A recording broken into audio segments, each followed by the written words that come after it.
Hello everyone, कैसे हो सब। उम्मीद करता हूँ आप सब मस्त होंगे, स्वस्थ होंगे।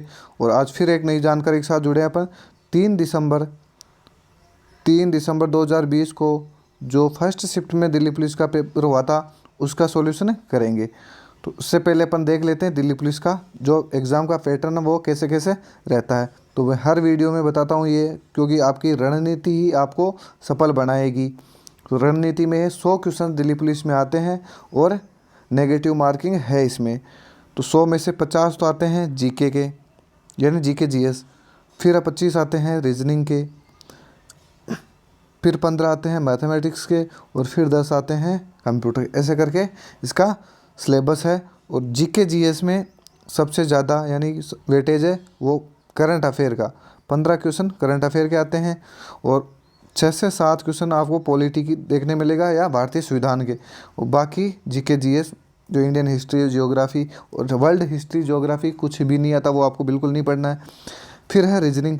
रीजनिंग में लगभग 12 क्वेश्चन एवरेज ये आते हैं आपके आकृतियों से संबंधित, यानी दर्पण में देखो या उनको काटना या उनको या मैच करना। 15 क्वेश्चन मैथमेटिक्स के आते हैं और 10 क्वेश्चन कंप्यूटर के आते हैं। इनमें आपको जिसका ये सब्जेक्ट वीक है उनको एवरेज मार्क्स लेने हैं। रीजनिंग में आपको पूरे में से पूरे लेने की कोशिश करना है। इस हिसाब से ये पैटर्न बनता है और यही आपकी रणनीति होनी चाहिए।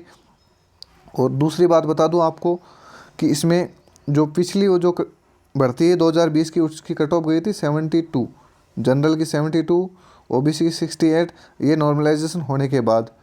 तो ये आपको इस हिसाब से तैयारी करनी है कि ना 100 में से 100 के चक्कर में नहीं रहना है, क्योंकि वो ये है कि इसके चक्कर में रहोगे तो आप नेगेटिव मार्किंग कर दोगे या फिर एक्यूरेसी आपकी कम रहेगी तो आपके नॉर्मलाइजेशन में मार्क्स भी कम बढ़ेंगे। तो ये सब चीज़ें आपको ध्यान रखना। जिसमें कोई फीमेल है तो फीमेल की कट ऑफ इनसे भी कम जाती है कैटेगरी के हिसाब से, तो आपको ध्यान रखना है इस हिसाब से। जो ज़्यादा नेगेटिव नहीं करनी है। और पेपर सोल्यूशन का मतलब ही ये होना चाहिए कि आप जैसे नहीं कि फॉर्मेलिटी के तौर पे आपको क्वेश्चंस देख लेने, आप उसको देखना बारीकी से, आपको समझना है, सीखना है कि मेरे को पेपर, अगर मैं ये पेपर देता या मैं आगे दूंगा तो मुझे कौन से क्वेश्चंस ऐसे हैं जो मेरे को छोड़ने या स्किप करके आगे निकल जाना है या टाइम ख़राब नहीं करना है। कुछ क्वेश्चन ऐसे आते हैं जो इतना टाइम ले लेते हैं कि 5 से 10 मिनट पहले ही सरल नहीं होते, जैसे रीजनिंग मैथ के, तो उनको छोड़ दो ना, आगे चलो। तो ऐसी चीज़ें आपको, ये रणनीति के लिए आपको पेपर देखना है, न कि इसके क्वेश्चंस के लिए। क्वेश्चंस तो आप देखो ही, क्वेश्चंस को नोट करो, उनके आसपास के जो आगे क्वेश्चन कौन बन सकते हैं, क्योंकि सिलेबस तो फिक्स है। यहाँ मान लो अकबर से कुछ पूछा है, अकबर से कुछ पूछा है तो ये अकबर कोई 10 जगह थोड़ी है, अकबर तो एक ही है। इसके बारे में जितनी भी घटनाएं हुई है, जितनी भी हिस्ट्री में कुछ है तो वो पढ़ लो। गवर्नर जनरल के बारे में मान लो कुछ ही पूछा, तो मान लो रिपन के बारे में पूछा है तो रिपन के बारे में और क्या क्या इंपॉर्टेंस पॉइंट है तो वो देख लो। कुछ भी पैसे कांग्रेस के अधिवेशन पूछे तो भाई साहब कांग्रेस के अधिवेशन पढ़ लो आप। तो ये चीज़ें हैं। तो आप क्वेश्चंस भी काम के हैं, आपके क्वेश्चंस तो देखने लेकिन उससे ज़्यादा ये देखना है कि मेरे को, मैं अगर पेपर देता तो मैं ये गलती करता और या ये गलती मैं नहीं करता, तभी आप सक्सेस होगे, नहीं तो मुश्किल है काम।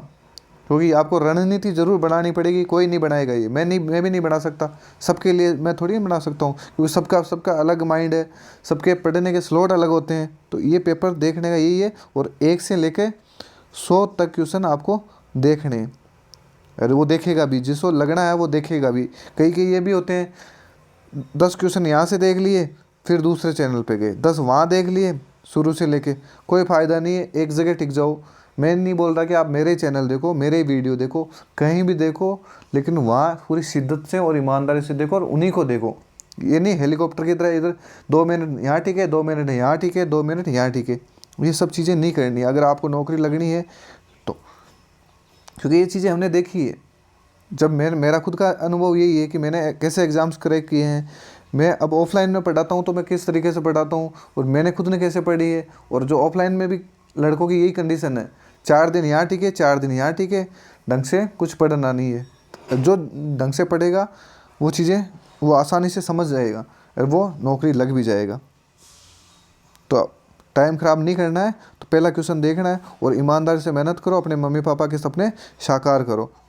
चलो पहला क्वेश्चन है, टमाटर, प्याज और आलू की कीमतों में अस्थिरता को रोकने के उद्देश्य के भाग स्वरूप इनके उत्पादन और प्रसंस्करण को बढ़ावा देने के लिए भारत सरकार द्वारा घोषित योजना का नाम क्या है? तो वह ऑपरेशन ग्रीन्स। ये करंट अफेयर का है, योजनाओं से संबंधित योजनाएं देखनी पड़ेगी आपको। करंट अफेयर में खेल, पुरस्कार, खिलाड़ी और योजनाएं और थोड़ा थोड़ा बजट भी। फिर अगला क्वेश्चन, निम्नलिखित में से कौन सा प्रावधान सही है? तो भारतीय संविधान का भाग 2 मौलिक अधिकारों से संबंधित है। भाई भाग 2 मौलिक अधिकारों से संबंधित नहीं है, भाग 2 तो नागरिकों से संबंधित है। भाग 2 नागरिकों से संबंधित है या नागरिकता। एक है संघ राज्य क्षेत्र में। फिर है भाग 4A किससे संबंधित है? नागरिकता से। बिल्कुल नहीं है, मौलिक कर्तव्य है। भाग 4A तो मौलिक कर्तव्य है। फिर है भारतीय संविधान का भाग 3 मौलिक कर्तव्य, बिल्कुल नहीं है, मौलिक कर्तव्य तो है भाग 4A में या 4K में। फिर है भारत का संविधान का भाग 4 राज्य के नीति निर्देशों से संबंधित है, बिल्कुल सही है। भाग 4 नीति निर्देशक तत्वों से संबंधित है, तो ये उत्तर ये हो जाएगा। चलो अगला क्वेश्चन है, we are displaced my journey and stories from refugee girls around the world नाम की पुस्तक की लेखिका है? तो वह थी मलाला यूसुफजई। चलो अगला क्वेश्चन है, ICAR केंद्रीय आलू अनुसंधान संस्थान CPRI कहाँ स्थित है? तो है शिमला में। केंद्रीय आलू अनुसंधान संस्थान CPRI यह शिमला में स्थित है। फिर अगला है, जल चक्र को भी कहा जाता है? तो वह जलीय चक्र कहा जाता है। फिर अगला क्वेश्चन, शेरशाह सूरी और हुमायूं के बीच कन्नौज का युद्ध कब लड़ा गया? तो वह लड़ा गया था 1540 में, और इसे बिलग्राम का युद्ध भी कहा जाता है। अगर कन्नौज नहीं आए तो ये हो जाएगा बिलग्राम। ये दोनों एक ही नाम है, बिलग्राम का युद्ध। और इससे 1 साल पहले हुआ था, वो हुआ था चौसा का युद्ध। चौसा का युद्ध हुआ था, वो हुआ था 1539 सॉरी, इससे 1 साल पहले, तो ये ध्यान रखना है। चलो फिर अगला क्वेश्चन है, भारतीय संविधान का भाग 4A, ये जस्ट पीछे भी आया था। भारतीय संविधान का भाग 4A निम्नलिखित में से मौलिक कर्तव्य हेतु प्रावधान करता है? तो वो करता है 11 मूल कर्तव्य हैं, और ये ध्यान रखने। और संविधान में बता दूं आपको, एक तो थोड़ा सा बेसिक पढ़ना है, उसके बाद में जो 12 अनुसूचियां हैं, अनुच्छेद है और 20 भाग है। हालांकि ये भाग तो इसी में एडजस्ट हो जाएंगे, 395 जो अनुच्छेद पढ़ोगे ना आप, इसमें सारे के सारे सही सेट हो जाएंगे। तो इस हिसाब से आपको पढ़ना है। और ये अनुसूचियाँ वही आप बता सकते हो ट्रिक से। संघ राज्य क्षेत्र, ये वाला पूरा बारीक बारह याद हो जाएगी। 8 मूल में थी, फिर बाद में 4 और जोड़ी गई, 9वीं जो पहले संविधान संशोधन से, फिर 10वीं 52वां संविधान संशोधन, फिर वो 73 और 74 में ये 4 जोड़ दी गई, ऐसे करके। और याद भी हो जाएगी। तो मैं अलग से वीडियो भी लेके आऊँगा इसमें पॉलिटी मेरी, जिसमें आपको ट्रिकों से, जैसे मैं बता दूँ आपको एक छोटा सा, बाकी चीज़ें तो अपन वहीं पूरे डिटेल से पढ़ेंगे। जैसे ये जो संवैधानिक स्रोत है, संवैधानिक स्रोत अलग अलग देशों से लिए हुए हैं, और आप ऐसे याद करोगे तो आपसे नहीं होंगे, आप कंफ्यूज हो जाओगे एग्जाम में देते टाइम। लेकिन मैं ट्रिक से बता देता हूँ। जैसे यूएसए से 9 प्रावधान लिए हुए हैं, यूएसए से 9 प्रावधान लिए हुए हैं। जो मेरा जो ऑफलाइन कोचिंग में भी ऐसे ही पढ़ाता हूँ ट्रिकों से। हालांकि आप हंस भी सकते हो ऐसे, क्योंकि ट्रिक है, कुछ चीज़ ऐसे ही होती है। तो ये ट्रिक है, मामो विष, हिंदी में ऐसे पढ़ाते हैं विष्णु, मामो विष्णु सलोनी के साथ यूएसए गया। अब ये पूरे 9 प्रावधान आपको याद हो जाएंगे। देखो, ये मौलिक अधिकार, विधिका शासन, ये संघीय शासन व्यवस्था, लोकतांत्रिक व्यवस्था, ये सारी चीज़ें मैं आपको डिटेल से करवाने वाला हूँ अलग से वीडियो। अभी क्या सॉल्यूशन वीडियो है, इसमें ज़्यादा टाइम कंज्यूम करना अच्छा नहीं रहेगा, क्योंकि वही फिर है ना, भाग जाएंगे लोग कि टाइम बहुत लेते हैं सर। निम्नलिखित में से किसने मिल्खा सिंह को फ्लाइंग सिक्का खिताब दिया था? तो वो दिया था जनरल अयूब खान ने। फिर अगला क्वेश्चन है, निम्नलिखित में से किसे सीमांत गांधी के नाम से जाना जाता है? तो सीमांत गांधी के नाम से जाना जाता है खान अब्दुल गफ़ार खान, और गांधी जी के 5वें पुत्र के नाम से जाना जाता है जमनालाल बजाज को। फिर प्रस्तावना के अनुसार आरबीआई में या कितने से अधिक डिप्टी गवर्नर नहीं हो सकते? तो वो 4। यानी कि आरबीआई के प्रस्तावना के अनुसार आरबीआई में 4 डिप्टी गवर्नरों से अधिक नहीं हो सकते। फिर है ओणम का पर्व। ओणम का पर्व प्रमुख रूप से निम्नलिखित में से किस राज्य में मनाया जाता है? तो वो केरल राज्य में मनाया जाता है। और ये पीछे जो 1 दिसंबर और 2 दिसंबर इनमें भी पूछा गया है। ये केरल से दूसरे और पूछे गए, एक विशु है, वो विशु पूछा था उसमें। तो यही तो वो चीज़ें मैंने बताई कि अब एक बार ये है, तो अब यहाँ मान लो ओणम पूछा है, कहाँ का पूछा है? केरल का। तो केरल के जितने भी त्यौहार सारे के सारे देख लो, जितने भी केरल के त्यौहार सारे देख लो, फिर तमिलनाडु के देख लो, कर्नाटक के देख लो, तेलंगाना के देख लो, ऐसे करके तो वो सारे याद हो जाएंगे एक एक करके। और यही रणनीति होती है पढ़ने वाले की, और तभी वो सक्सेस हो पाता है या हो भी जाता है। दिसंबर 2019 में मॉरिशस गणराज्य की राष्ट्रीय सभा ने जिसको सर्वसम्मति से मॉरिशस का राष्ट्रपति चुना है, तो वह पृथ्वीराज रूपन। ये करंट का क्वेश्चन था। फिर अगला, भारत सरकार की आयुष्मान भारत योजना के अंतर्गत एक परिवार को निम्नलिखित में से कितना वार्षिक स्वास्थ्य कवर दिया जाता है? तो वह राशि 5 लाख। अब इसको देख लो, मान लो ये कब शुरू हुई थी, क्या हुआ था, और कौन सी योजनाएं, तो ये सब चीज़ें, क्योंकि सिलेबस फिक्स है, ज़्यादा नहीं है। अगर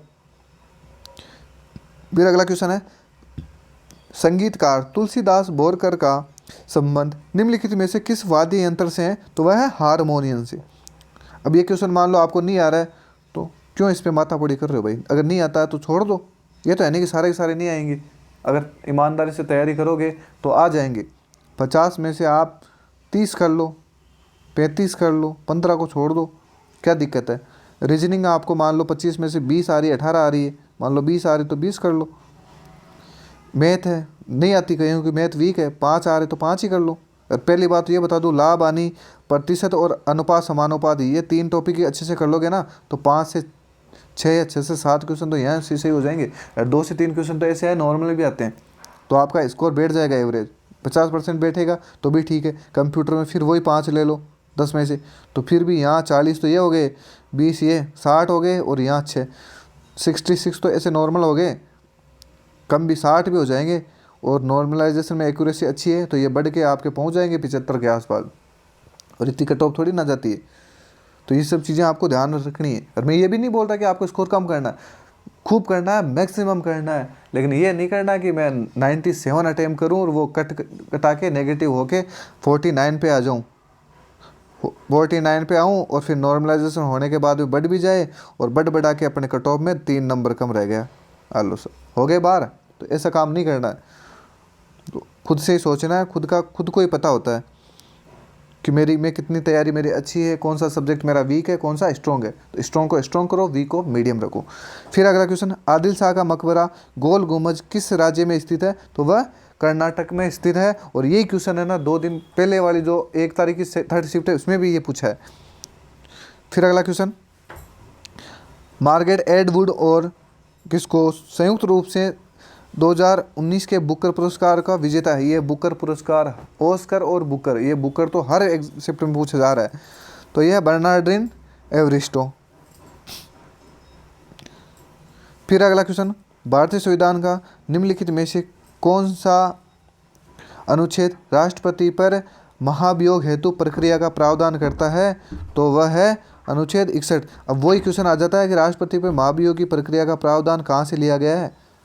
बताओ भाई, प्रावधान तो ये वही ट्रिक थी अपनी मामो विष्णु वाली, ये थी अपना ट्रिक थी मामो विष्णु। ये मौलिक अधिकार और ये है महाभियोग। ये कहाँ मामो विष्णु सलोनी के साथ कहाँ गया था? तो वो यूएस से गया था, मतलब यूएस से लिए गए प्रावधान। तो ये 2 तो यही हो गए, महाभियोग और ये मौलिक अधिकार। अगर आपको कैसे भी पूछे, अब आपको ये पूछ ले राष्ट्रपति पर महाभियोग हेतु प्रक्रिया का प्रावधान, तो बता दोगे महाभियोग यहाँ है, यूएसए से लिया हुआ है। मौलिक अधिकार का प्रावधान कहाँ है? तो मौलिक अधिकार से वो पीछे ऑप्शन भी कटे थे कि तीसरे भाग में इसका प्रावधान है। तो ऐसे करके आपको याद करने हैं। चलो अगला क्वेश्चन है, प्रसिद्ध शास्त्रीय गायिका गिरिजा देवी हिंदुस्तानी शास्त्रीय संगीत की किस शैली की प्रवर्तक थी? तो वो थी ठुमरी गायिका। फिर अगला क्वेश्चन, 2011 की जनगणना के अनुसार, ये जनगणना हर शिफ्ट में पूछी जा रही है।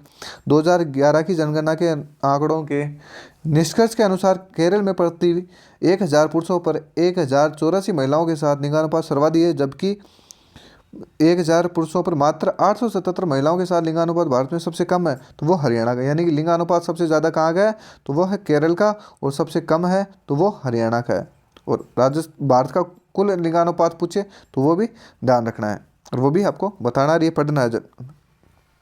फिर है, उस नदी का चयन करें जिस पर सिंगूर बांध का निर्माण किया हुआ, तो वह है मंजीरा नदी। अगर ये नहीं आ रहा तो छोड़ दो। फिर अगला क्वेश्चन है, समतल दर्पण पे बढ़ने वाला प्रतिबिंब होता है, तो वह है पार्थिव या उल्टा। फिर अगला क्वेश्चन है, खानवा का युद्ध और किसके मध्य हुआ था, तो खानवा का युद्ध हुआ था राणा सांगा और बाबर के मध्य, और ये हुआ था 1527 में।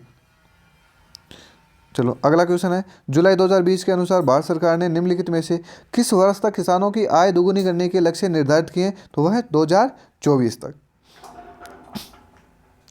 फिर अगला क्वेश्चन, औरंगजेब ने किस अवधि के दौरान मुगल साम्राज्य पर शासन किया था। अब देखो, जस्ट ये आज 3 तारीख का सोल्व कर रहे हैं अपन, और 1 दिसंबर की जो को पेपर हुआ था उसमें पूछा था जहांगीर का, उसमें पूछा था जहांगीर का कि जहांगीर ने शासन कब से कब किया था, तो वही 1605 से 1627 तक।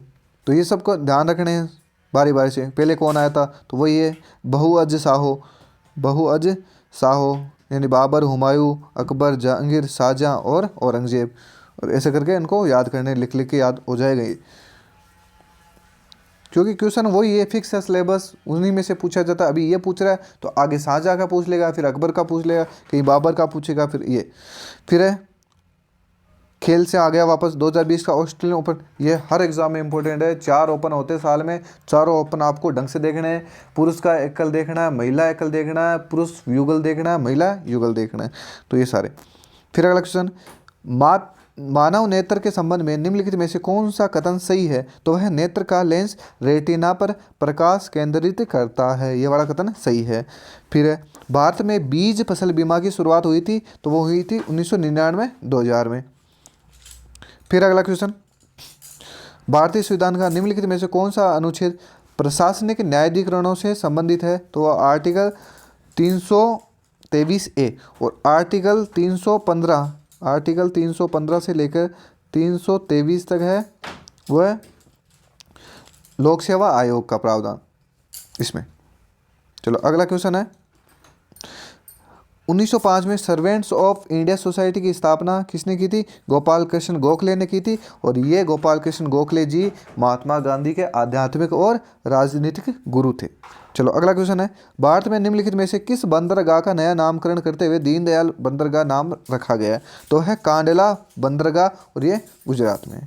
फिर है, उस राज्य को पहचाने जिसके साथ तेलंगाना की सीमा नहीं लगती है, और ये तो मैं मैप से और करवा दूंगा, ये आपको देखना है, ज़्यादा हार्ड नहीं हो जाएंगे, क्योंकि ज्योग्राफी में वही क्वेश्चन पूछे गए। एक तो नदियों से, फिक्स नदियां हैं, 1 या 2 पेज की नदियां हैं, उद्गम कहाँ से होता है, कौन कौन सी सहायक नदियाँ हैं, और जल कहाँ लेके जाती है। ये 5-6 नदियाँ हैं फेमस, उनसे पूछा जाता है। फिर है, ये मैप पे पूछा जाता है ज्योग्राफी में, बस 2 ही चीज़ें हैं। और वर्ल्ड का बिल्कुल कुछ ही नहीं आता तो कुछ ही नहीं पढ़ना। मैंने देखा है दिल्ली पुलिस की तैयारी करने वाले वर्ल्ड जियोग्राफी को रटने में लगे हुए हैं, वर्ल्ड हिस्ट्री को रटने में लगे हुए हैं, क्वेश्चन एक नहीं आता, और जिसमें आता है वो उनको पढ़ते नहीं। करंट अफेयर में 15 क्वेश्चन आते हैं, पॉलिटी में 6 से 7 क्वेश्चन आते हैं, अनुच्छेद अनुसूचियाँ और इन बेसिक में से वो पढ़ ही नहीं रहे। फिर अगला क्वेश्चन, निम्नलिखित में से किस राज्य का प्रसिद्ध लोक नृत्य दुमल है, तो वह है जम्मू कश्मीर का। दुमल जम्मू कश्मीर का लोक नृत्य है। फिर है, शरीर में आयोडीन की कमी का लक्षण निम्नलिखित में से कौन सा है, तो वह है थायराइड ग्रंथि की सूजन। फिर अगला क्वेश्चन, दिसंबर 2019 में निम्नलिखित में से कौन विश्व के सबसे कम आयु के प्रधानमंत्री बने, तो वह सना मरीन। फिर है, आरबीआई का राष्ट्रीयकरण कब हुआ, तो आरबीआई का राष्ट्रीयकरण हुआ था 1949 में, और आरबीआई की स्थापना हुई थी, वो हुई थी 1935 में। आरबीआई की स्थापना हुई थी 1935 में, और राष्ट्रीयकरण हुआ था 1949 में। फिर अगला क्वेश्चन है, यूएस या यूनाइटेड स्टेट्स का राष्ट्रीय खेल कौन सा है, तो है बेसबॉल, और अपने भारत का है तो वो हॉकी। फिर है कृषि लागत एवं मूल्य आयोग की अनुशंसा के आधार पर किसके द्वारा भारत में न्यूनतम समर्थन मूल्य या एमएसपी घोषित किया जाता है, तो वह कृषि सहकारिता और किसान कल्याण विभाग द्वारा। फिर है सुभाष चंद्र बोस को 1938 में हुए कांग्रेस अधिवेशन का अध्यक्ष चुना गया था, तो वो चुना गया था हरिपुरा अधिवेशन का। अब ये अधिवेशन भी है, बहुत अच्छे हैं, लगभग है आपको 57 में से आपको कम से कम भी 30 तो अधिवेशन आपको पढ़ने ही पड़ेंगे। वो भी मैं कोशिश करूँगा ट्रिक से, जो मैंने ऑफलाइन कोचिंग में पढ़ा है। जैसे मैं अभी बता देता हूँ आपको, ज़्यादा टाइम तो नहीं लेने वाला, लेकिन थोड़ा सा एक बार हिंट के लिए बता देता हूँ कि जिससे आप मेरे साथ जुड़ सको। तो वही है, देखो पहला अधिवेशन हुआ था 1885 में, 1885 में। तो मेरी ट्रिक है, बम कम चला, बम कम चला, कम बना कसम, ये है 24वें अधिवेशन तक तो अधिवेशन हो जाएंगे। फिर इनके अध्यक्ष कौन कौन थे, तो वो थे, वही ट्रिक है, WDB जार आनंद गोदारा को रास आया, तो यहाँ से हो जाएगा ये ऐसे, योमेश चंद्र बनर्जी, दादा भाई नौरोजी, बद्रीदून तेबजीर, ऐसे करके। तो ये सारे अधिवेशन आपको याद भी हो जाएंगे और मैं पूरी कोशिश करूँगा आपको कन्फर्म याद हो जाएगा और आप आराम से पेपर में सही भी कर पाओगे। फिर अगला क्वेश्चन, निम्नलिखित में से किसे सितंबर 2019 में अंतर्राष्ट्रीय मुद्रा कोष IMF के कार्यकारी बोर्ड द्वारा IMF का प्रबंध निदेशक चुना है, तो वह क्रिस्टियानो जॉर्जिवा। फिर अगला क्वेश्चन, भारत के क्षेत्र के अंतर्गत जल जिस उपयुक्त आधार रेखा में मापा जाता है वह समुद्र में कितने मील की दूरी तक फैली है, तो वह 12 मील तक, यानी 12 मील तक से जल को नापा जाता है। फिर अगला क्वेश्चन, भारतीय संविधान का 15वां भाग निम्नलिखित में से किससे संबंधित है, तो है निर्वाचन। फिर कोशिश बता रहा हूँ आपको, ये पूरे 20 के 20 भाग भी आपको विद अनुच्छेद में याद करवाऊंगा, वो भी मेरी ट्रिकों से। 12 अनुसूचियाँ आपको याद कराऊंगा, वो भी मैं आपको ट्रिक से। पूरी संविधान सभा में आपको याद कराऊंगा, वो भी ट्रिक से। जैसे है संविधान सभा में 15 महिलाएं थी, संविधान सभा में जो बैठने वाली, भाग लेने वाली 15 महिलाएं थी, उनके नाम भी पूछे जाते हैं। और वो बताऊं, जैसे ट्रिक में हिंट से बता रहा हूँ, एरे पूर्णिमा मालिक विराज से बेगम लाया, तो अम्मा बोली मैं भी हंस दूँ। तो वह जैसे ए का मतलब एनी मास्करीन, रे यानी रेणुका राय, मा यानी मालती चौधरी, लीला रे कमला चौधरी, ऐसे करके पूरी हो जाएगी। ये 15 महिलाएं जो विधानसभा में थी, उनका ये ट्रिक से याद हो जाएंगे। ये सब मैं ट्रिकों से याद करवाऊंगा आपको। तो सेम ऐसे ही मैंने ऑफलाइन कोचिंग में पॉलिटी अच्छे से पढ़ाई है और याद भी करवाई है। तो हिस्ट्री, पॉलिटी, रीजनिंग और करंट अफेयर, ये जिम्मेदारी मेरी है और मेरे साथ जुड़ोगे। और एक कंप्यूटर, ये सारी चीज़ें आपको मैं करवाने वाला हूँ। मैथ्स, साइंस, ये आपको अपने स्तर पर देखनी है। फिर अगला क्वेश्चन, निम्नलिखित में से किसे दिसंबर 2019 में cricket Australia test team of the decade के कप्तान के रूप में चुना गया था, तो वह है विराट कोहली। फिर अगला क्वेश्चन, 1939 में फॉरवर्ड ब्लॉक की स्थापना निम्नलिखित में से किसने की थी, तो वो की थी सुभाष चंद्र बोस ने। फिर है सारे जहाँ से अच्छा हिंदुस्तान हमारा गीत के लेखक कौन है, तो मोहम्मद इकबाल। फिर अगला क्वेश्चन, प्रसिद्ध नृत्यांगना रंजना गौर निम्नलिखित में से किस नृत्य शैली से संबंधित है, तो वह है ओडिसी से। नृत्य और त्यौहार, ये हर पेपर में पूछे भी गए हैं पीछे और आगे भी मिलेंगे अपन को देखने को। फिर है आर्थिक सर्वेक्षण 2020 के अनुसार, आर्थिक सर्वेक्षण 2020 के अनुसार भारत विश्व में सबसे बड़ा उभरता हुआ ग्रीन ब्रांड बाजार बन गया है, तो वह है दूसरा। फिर अगला क्वेश्चन, निम्नलिखित में से कौन सा राज्य का नीति निर्देशक सिद्धांत है, तो वह है ग्राम पंचायतों का गठन और इसका प्रावधान है, तो वह संविधान के अनुच्छेद 40 के अंतर्गत, संविधान के अनुच्छेद 40 में ग्राम पंचायतों के गठन की बात कही गई है। तो फिर 39 में क्या है, तो 39 में है समान कार्य के लिए समान वेतन। और फिर 41 में क्या है, तो 41 में है कार्य करने का अधिकार, कार्य करने का अधिकार। फिर 42 में क्या है, तो 42 में प्रसूति सहायता उपलब्ध कराना। ये 4 अनुच्छेद ये भी याद हो गए, ये भी इंपॉर्टेंट है। फिर अगला क्वेश्चन है, दहन के लिए निम्नलिखित में से कौन सी गैस अनिवार्य है, तो वह है ऑक्सीजन। दहन के लिए ऑक्सीजन गैस अनिवार्य है। फिर अगला क्वेश्चन है, निम्नलिखित में से कौन सा मान अम्लीय विलयन का pH निरूपित करता है, तो वह है 2। फिर अगला क्वेश्चन है, और जीके जीएस का अंतिम क्वेश्चन है, फीफा विश्व कप 2026 का आयोजन कहाँ किया जाएगा? तो वो किया जाएगा यूनाइटेड नेशन और कनाडा और मैक्सिको।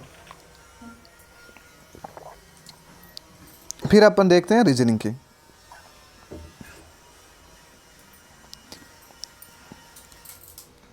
फिर रीजनिंग है, और रीजनिंग के 25 क्वेश्चन आते हैं, उसमें से 12 क्वेश्चन तो सीधे सीधे आकृतियों से संबंधित पूछे जाएंगे और ये आप गिन भी लेना। तो पहला शुरू करते हैं अपन बिना किसी देरी के। उस विकल्प का चयन कीजिए जिसकी आकृतियों के मध्य वही संबंध है जो संबंध में दी हुई आकृति युग्म की आकृतियों के मध्य है। तो इनमें आपको देखना है कि इन दोनों में क्या संबंध है, वही संबंध यहाँ होगा। तो 2 और 3 है, तो यहाँ पहला तो ऐसे कट जाएगा, कोई मतलब ही नहीं है। फिर है एक छोटी है एक बड़ी है, तो यहाँ दोनों बड़ी है, नहीं होगा। फिर ये नहीं होगा, इसमें देखो एक छोटी है और एक बड़ी है, और इस हिसाब से ये हो जाएगा इसी कॉर्नर पे, सेम ये वाला ही है। फिर अगला क्वेश्चन, निम्नलिखित में से 4 में से 3 अक्षर समूह एक निश्चित प्रकार के समान है और एक भिन्न है, उस भिन्न अक्षर समूह का चयन करें। उस भिन्न अक्षर का चयन करें, तो इनको आपको देखना पड़ेगा, ये काउंटिंग करके अल्फ़ाबेट के हिसाब से आप चेक कर लेना। जैसे यू 21 पे है, ये 6 पे है और ये 11 पे हैं, तो फिर ऐसे ही देख लेना। इसमें ये 11 है, ये 17 है और ये 21 है, तो ऐसे करके इनको चेक कर लेना और ये पता चल जाएगा। निम्नलिखित में 4 में से 3 प्रकार के समान है, और वैसे ये है तो ये है 4, ये 23 और ये 2, तो आपको इसे मिल जाएगा ये। चलो अगला क्वेश्चन है, उस विकल्प का चयन कीजिए जिसमें दी हुई आकृति एक्स अंतर्निहित है, घुमाने की अनुमति नहीं है। ये ध्यान रखना, कहीं तो आपको ऐसे दिया जाएगा घुमाने की अनुमति है, कहीं अनुमति नहीं है, तो वो आपको देखना। तो ये सारी चीज़ अनुमति नहीं है, तो ये सीधा सीधा ही बन जाएगा इसमें। तो देखो यहाँ पे ये वाला नहीं बन रहा है, इसमें देखो तो यहाँ से लेकर ये वाला यहाँ बन जाएगा, तो आप चेक कर लेना इसको। फिर अगला क्वेश्चन, यदि एक कार 3 घंटे और 30 मिनट में 210 किलोमीटर की दूरी तय करती है और कार की किलोमीटर प्रति घंटे में औसत चाल कितनी होगी? तो ये चाल दूरी से संबंधित है, या निकाल देना।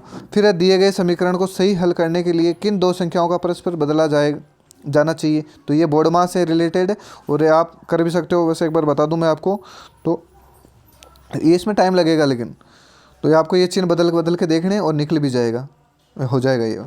फिर अगला क्वेश्चन है, उस विकल्प आकृति का चयन कीजिए जो आकृति श्रृंखला में प्रश्नवाचक चिन्ह के स्थान पर आएगी। तो वह है, अब यहाँ से देखो आप, सिंगल है, फिर एक लाइन में कवर हो गया, फिर इसमें डबल लाइन में कवर हो गया, तो फिर 3 लाइन में कवर होगा। देखो हो गया ना, 1 2 3, ये 3 लाइन में कवर हो गया। जैसे कॉमन क्वेश्चन है, ये हो भी जाते हैं। जो नहीं होते उनको छोड़ दो, आप स्किप करके आगे चले जाओ। फिर अगला क्वेश्चन, उस विकल्प आकृति का चयन कीजिए जो पैटर्न को पूरा करने के लिए दी गई आकृति में प्रश्नवाचक चिन्ह के स्थान पे आएगी। तो अब यहाँ से आप आराम से देख सकते हो इसको बना के, और ये भी हो जाएगा, आपको ढंग से देखोगे ना हो जाएगा ये। फिर अगला क्वेश्चन है, दी गई शीट को मोड़कर एक घन बनाया गया है और इस तरह निर्मित घन में 6 दर्शाने वाले के विपरीत कौन सी संख्या आएगी? तो ऐसे जब भी आया ना, देखो एक तो ये वाला ऐसे बने हुए आएंगे कि एक यहाँ होगा और एक यहाँ होगा, तो ये वाला। तो आप देखो इसमें कभी भी हो तो इसमें ये ध्यान रखना, इसका विपरीत ये आएगा और इसका विपरीत ये आएगा और इसका विपरीत ये आएगा। सॉरी ऐसे नहीं, हाँ एक छोड़ के एक, यानी इसका यह है, फिर यहाँ से शुरू होना, एक छोड़ के एक, इसका विपरीत ए, फिर एक छोड़ दिया, फिर इसका विपरीत ए, फिर ये 3 का विपरीत ही है, एक छोड़ दिया। तो मतलब 6 का विपरीत तो आ जाएगा 1, 4 का विपरीत हो जाएगा 2 और 3 का विपरीत हो जाएगा 5। और यही पूछा है 6 के विपरीत, तो 6 के विपरीत आ जाएगा 1। ये ध्यान रखना। चाहे तो पासा ऐसा दिया हुआ हो और चाहे ये वाला ऐसे दिया हुआ हो यहाँ पे, तो आप क्या करोगे, वही है, यहाँ से इसको करना, यहाँ से इसको करना और इसको एक एक छोड़ के बनाते रहना। जैसे यहाँ बनाया ना, 6 का 1, फिर 4 का 1, 3 को छोड़ दिया और यहाँ से लेकर 2 को, 3 और 5 के बीच में 2 को छोड़ दिया, तो ऐसे हो जाएगा। जल्दी से करना अपन को, सारे क्वेश्चन देखने, नहीं तो फिर वही कि टाइम ज़्यादा लग जाएगा और फिर वीडियो देख नहीं पाते, क्योंकि जो पढ़ने वाले हैं वो जुड़ेंगे, वो उनकी क्वारीज में सोल्व कर दूंगा। जो कमेंट करते हैं या आप कैसे भी करोगे, मैं उसके बारे में आपकी वो चीज़ वो टॉपिक सारा क्लियर करवा दूंगा। फिर उस विकल्प का चयन कीजिए जिसका तीसरे शब्द से वही संबंध है जो दूसरे शब्द का पहले शब्द से है। तो रसोई या किचन, तो किसान कहाँ जाएगा, खेत में तो जाएगा, तो ये वाला हो जाएगा। फिर अगला क्वेश्चन है, उस विकल्प का चयन कीजिए जो दी गई आकृति में अंतर नहीं थे, घुमाने की अनुमति नहीं है। तो बस इसी में सारा देखना है और पहला ही क्वेश्चन में मिल जाएगा। कहाँ से मिलेगा, तो अपन को यहाँ से देखो यहाँ वाला जाके यहाँ वाला हो गया, यहाँ जाके ये वाला, और ये देखो आराम से दिख जाएगा आपको ये वाला। यहाँ से जाना, ज़्यादा दूर ही नहीं जाना इसको। तो फिर अगला क्वेश्चन है, उस विकल्प का चयन कीजिए जिसका तीसरी संख्या से वही संबंध है जो दूसरी संख्या से पहली से है। तो वो हो जाएगा इन दोनों का इसमें, तो ऐसे ही निकाल लें। वही है, आप वर्ग और क्यूब ये निकाल के हो जाएगा। आप एक दो बार कैलकुलेशन करोगे ना। दिए गए पैटर्न का ध्यानपूर्वक, क्योंकि सारे क्वेश्चन अगर हम यहाँ सोल्व करने लगे ना तो 2 से ढाई घंटे 3 घंटे लग जाएंगे धीरे धीरे, क्योंकि समझाना भी तो पड़ेगा इसलिए। तो इसको कम टाइम में अपन को जल्दी सारे क्वेश्चन देखने हैं। फिर टॉपिक वाइज अपन वहाँ से क्वेश्चन सीरीज देख लेंगे। वही है, इसमें पैटर्न बनाना है। तो ये अगर ज़्यादा टाइम लग रहा है तो छोड़ देना, नहीं लगे तो सब कुछ सही है। फिर है, निम्नलिखित श्रेणी में प्रश्नवाचक चिन्ह के स्थान पर कौन सी संख्या आएगी। तो ये इनको आगे से आगे देख लेना बना के, और ये भी हो जाएगा। स्क्रीनशॉट ले लो और आप खुद से भी कोशिश करना इनकी सोल्व करने की। उस विकल्प आकृति का चयन कीजिए जो आकृति श्रृंखला में प्रश्नवाचक चिन्ह के स्थान पे आएगी, वो आकृति से रिलेटेड है। और इन दोनों चिन्हों में फर्क देखना कौन से कैसे चेंज हो रही है, और ये भी हो जाएगा। क्वेश्चन देखो और हो जाएगा। अभी ऑप्शन भी देख लो आप, देखो और बाद में सोल्व करना। फिर अगला क्वेश्चन, निम्नांकित 4 आकृतियों में से 3 एक निर्धारित निश्चित प्रकार से समान और एक भिन्न है, यानी 3 तो समान है और एक अलग है। तो देखो 5, ये भी 5 है और ये भी 5 है, और ये सीधा दिख रहा है, कोई ज़्यादा दिमाग पे जोर डालने की जरूरत ही नहीं। फिर अगला क्वेश्चन है, निम्नांकित 4 आकृतियों में से 3 एक निश्चित प्रकार समान है और एक भिन्न है। तो वो देखो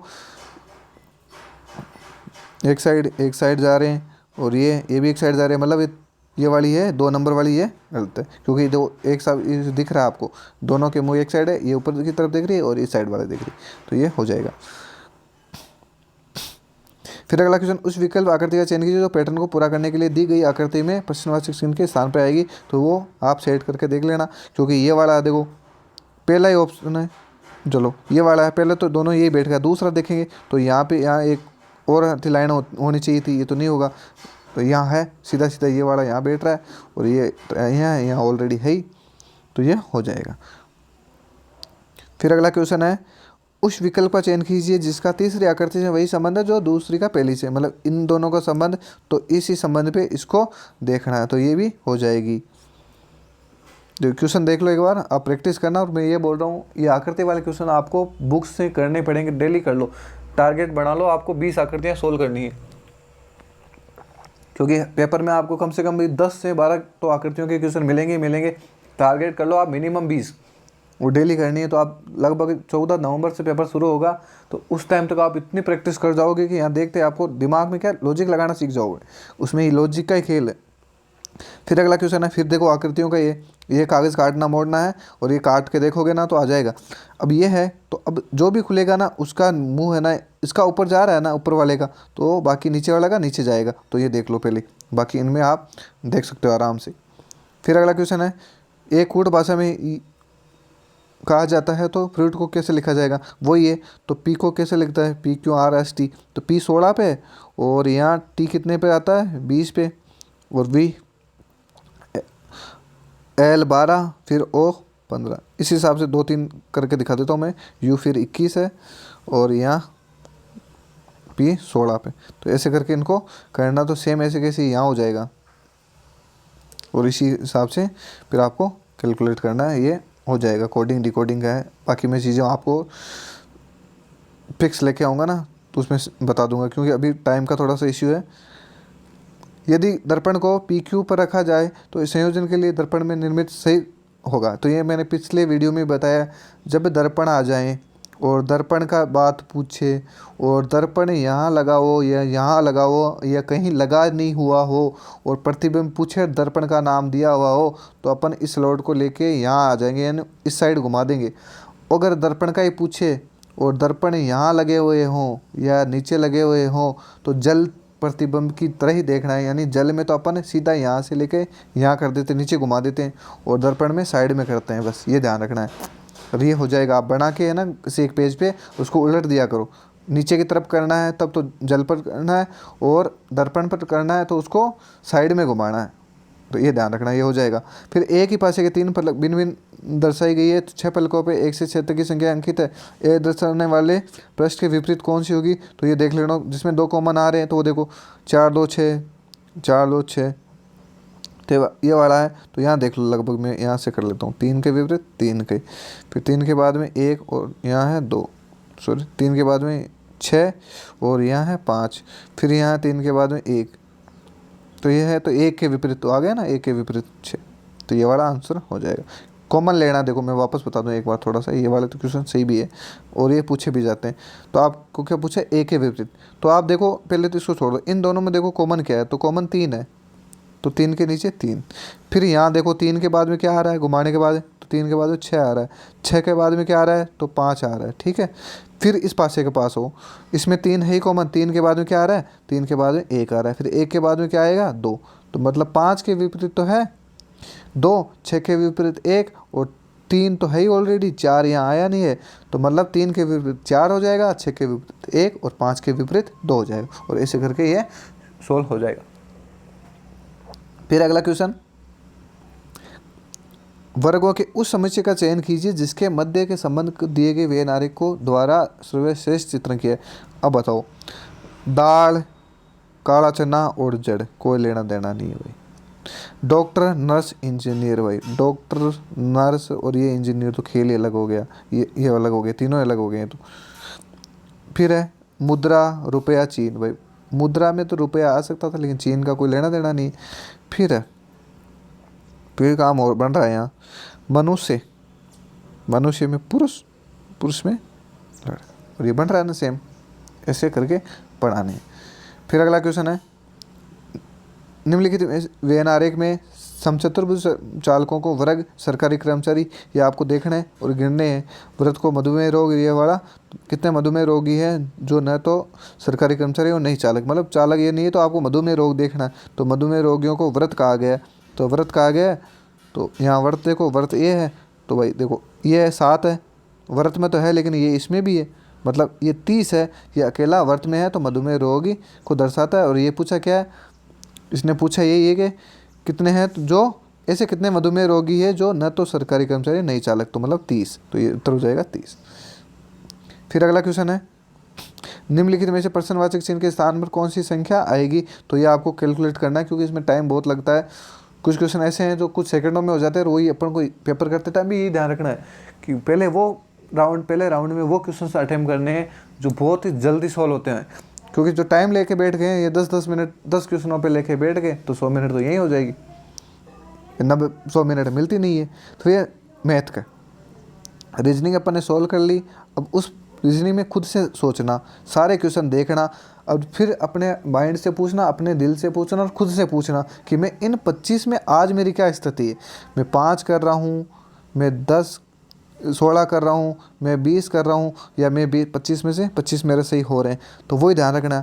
नहीं हो रही, टाइम में कितना ले पा रहा हूँ, हर एक क्वेश्चन को देखो। कुछ क्वेश्चन ऐसे होते हैं जो 10 सेकंड में भी सरल हो जाते हैं, क्वेश्चन ऐसे होते हैं जो 30 सेकंड में सरल होते हैं, और कुछ क्वेश्चन ऐसे होते हैं जिनमें 5 मिनट भी लग जाती है। तो वो आपको देखना है कि कैसे क्वेश्चन ऐसे हैं, मेरे पास टाइम बचेगा तो फिर मैं इस वालों को लूँगा। मान लो आपके पास 10 मिनट बच गई और 3 क्वेश्चन बच गए, तो आप 2 को कर लो, तो ये 2 आपको मिल जाएंगे। लेकिन वही पहले से आप 10 क्वेश्चन ऐसे हैं और इनको बैठ गए तो आपकी 50 मिनट तो यहीं हो जाएगी, फिर बाकी कंप्यूटर, रीजनिंग, मैथ, जीके, उसमें क्या करोगे। तो ये रणनीति का है, बस रणनीति यहाँ ही देखनी है आपको। फिर क्वेश्चन मैथ्स को आपको देखने 15 क्वेश्चन कैसे कैसे आते हैं, वो आपको अपनी प्रैक्टिस में शामिल करना टॉपिक वाइज। देखो अनुपात, समानुपात, प्रतिशत, लाभ, हानि, ये तो आपको देखने एक समय काल, चाल दूरी वाला ये, कार्य मजदूरी, ये 4 पॉइंट आपको ध्यान रखने। उसमें आपके एवरेज मार्क्स आ जाएंगे। और जिसको कई बंदे ऐसे हैं जिनकी मैथ अच्छी है तो वो 15 में से 15 भी लेके आएंगे, लेकिन वो जीके जीएस में वहाँ पिछड़ जाएंगे। तो ये क्वेश्चन है, ये देख लो, इसको आपको सोल्व करना है। फिर है, किसी प्रायोगिक क्षेत्र में एक निश्चित जीवाणु की संख्या वाले पहले से वर्ष में 10% बढ़ी है, यह प्रतिशत का है और कैसे इसको निकालना है, ये आप कैलकुलेट करोगे तो हो जाएगा। फिर है एक कमीज का अंकित मूल्य इतना है तो 18% छूट पर बेचा गया। यदि लाभ प्रतिशत 14 है तो उस कमीज का लागत मूल्य कितना है, तो आप पहले तो इस पर डिस्काउंट निकाल देना और फिर ये लाभ वाला जोड़ के ये निकल जाएगा। फिर एक आयत का विकर्ण 38 सेंटीमीटर है तो इसका क्षेत्रफल 25 सेमी स्क्वायर है, तो आयत का परिमाप निकालना ये आप फॉर्मूला से निकल जाएगा एक। फिर यही देखो आ गया ना चाल का समय चाल दूरी वाला। तो क्वेश्चन देखो आपको प्रैक्टिस करनी है, बाकी मैं कोशिश करूंगा कि साइड से क्वेश्चन लेनी है, यहाँ पॉसिबल नहीं है क्योंकि यहाँ मैं सारी चीज़ें सोल्व कराऊंगा तो वही है कि मेरे को ना फिर धीरे धीरे से करवाना पड़ेगा समझाने के तौर पे, और समझाने के तौर पे करूँगा तो लगभग 3 घंटे लग जाएंगे। 3 घंटे का जो पेपर सॉल्यूशन देखेगा वो चैनल वीडियो पर क्लिक ही नहीं करेगा, तो फिर मेरा क्या उद्देश्य है बनाने का, कि कोई देखेगा नहीं तो मैं क्यों बनाऊँगा। तो ये सब चीज़ें आपको ध्यान रखनी है। क्वेश्चन नोट जरूर कर लेना, क्वेश्चन नोट करो जहाँ से भी आप पढ़ रहे हो ना, जैसे मैथ के तो कुछ समझ में नहीं आ रहा हो तो ये टॉपिक निकालो और उसको देख लो कि ऐसे ऐसे क्वेश्चन पूछे जाते हैं। चलो अगला क्वेश्चन है, उन दो क्रमागत संख्याओं का गुणनफल क्या होगा जिनके वर्गों का अंतर, ये ऑप्शन से करना हो जाएगा ये भी। फिर यही है कि आपका वार्षिक दर से ब्याज, तो ये ब्याज वाला है तो ये पूछा जाता है, ये ध्यान रखना है। और ये 4 टॉपिक मैंने बताए हैं, ब्याज, लाभ हानि, प्रतिशत और अनुपात समानुपात, ये सारे आपको ध्यान रखनी है। 5 लीटर का कितना दशमलव भिन्न 195 ml होगा, तो ये आपको कैलकुलेट कर लेने हैं। फिर अगला क्वेश्चन है, दो संख्याएं, संख्या z का क्रमशः 18% और 30% है, तो संख्या y की कितनी प्रतिशत है, तो ये भी आपसे कर लोगे हो जाएगा। फिर है 17 गेंदों को 840 में बेचने पर 5 गेंदों के लागत मूल्य के बराबर हानि होती है, तो गेंद का लागत मूल्य कितना है, तो हो जाएगा 70। फिर अगला क्वेश्चन, 3 साझेदार, ये साझेदारी से पार्टनरशिप से क्वेश्चन आया हुआ है, ये भी अच्छा क्वेश्चन है। फिर अगला क्वेश्चन, दो संख्याओं का लघुत्तम समापवर्ती 252 और महत्तम समापवर्ती 12 है, तो यदि संख्याओं के बीच के अंतर 48 है तो उन संख्याओं का योगफल क्या होगा, तो हो जाएगा 122। एक कक्षा के 2 बैच ए और बी, तो ये वाला क्वेश्चन आप देख लो एक बार, स्क्रीनशॉट ले लेना, उसको सोल्व करने की कोशिश करना, ज़्यादा टाइम अपन को ख़राब नहीं करना, जल्दी जल्दी चलते हैं। ये फिर ब्याज से क्वेश्चन आया हुआ है और ये आप कैलकुलेट करोगे तो ये भी हो जाएगा। जो नहीं हो पा रहे हैं तो उनको छोड़ देना है और फिर काउंटिंग करने के आप कितने स्कोर पे पहुंच रहे हो। फिर है मैथमेटिक्स का लास्ट क्वेश्चन,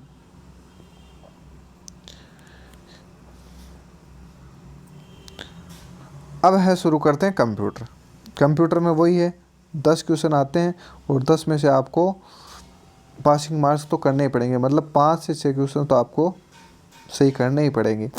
फिर है एक IP वर्जन 4 एड्रेस का लंबा होता है तो वो है 32 बिट्स होते हैं और एक होते हैं 64 बिट, ये 2 बिट होते हैं इसमें। फिर एक ईमेल में क्या समाविष्ट हो सकता है, तो भाई सब देखो, इमेज फाइलें नहीं, दोनों नहीं तो है, टेक्स्ट फाइलें इमेज सभी, ये तो ये ऑप्शन सही हो जाएगा। फिर है निम्नलिखित में से कौन सा या से कथन सही है, तो MS वर्ड में के एक शब्द में लोअर केस छोटे अक्षर और अपर केस में बड़े अक्षर दोनों होते हैं। फिर MS वर्ड में पैराग्राफ के पहले शब्द को बोल्ड नहीं किया जा सकता, क्यों नहीं किया जा सकता, तो ये क्वेश्चन अपने ऑप्शन ए की सही है। फिर है MS वर्ड में पेस्ट ऑप्शन को की शॉर्टकट की, तो देखो कंट्रोल V का मतलब तो होता है पेस्ट और कंट्रोल प्लस C का होता है कॉपी और कंट्रोल प्लस X का होता है कट। अब आपको कॉपी करके ले जाना है तो कंट्रोल प्लस C प्रेस करके कंट्रोल V कर देना, वो चीज़ सेम यहाँ से कॉपी हो जाएगी, वहाँ भी चली जाएगी, यानी यहाँ से डिलीट नहीं होगी। लेकिन अगर आप कंट्रोल प्लस X करोगे तो जो चीज़ यहाँ है वो यहाँ से कट हो जाएगी, जहाँ शिफ्ट करना चाहते हो कंट्रोल V से तो वहाँ पेस्ट हो जाएगी। कंट्रोल P यानी प्रिंट कमांड देना, तो ये ध्यान रखना। फिर अगला क्वेश्चन, MS वर्ड में किसी पैराग्राफ का चयन करने के लिए निम्नलिखित में से किस माउस पर क्लिक किया जाता है, तो वो ट्रिपल क्लिक किया जाता है। फिर अगला क्वेश्चन है, जब आप एक एक्सेल सेल में कोई मान दर्ज करते हो तो एंटर कुंजी दबाते हैं तो डिफ़ॉल्ट रूप से क्या होता है, तो कर्सर रिलेक्शन बॉक्स के नीचे वो लोअर केस में चला जाता है। ये वाला अच्छा क्वेश्चन है। फिर अगला क्वेश्चन, इंटरनेट पर फाइलों को एक नोड से दूसरे नोड पे स्थानांतरित, अब देखो स्थानांतरित नाम आ रहा है तो आपको ये ध्यान रखना है, पूरा पढ़ लेना किस प्रोटोकॉल, तो FTP। तो FTP का पूरा नाम भी पूछा जाता है, फाइल ट्रांसफ़र प्रोटोकॉल। FTP का पूरा नाम है फाइल ट्रांसफ़र प्रोटोकॉल।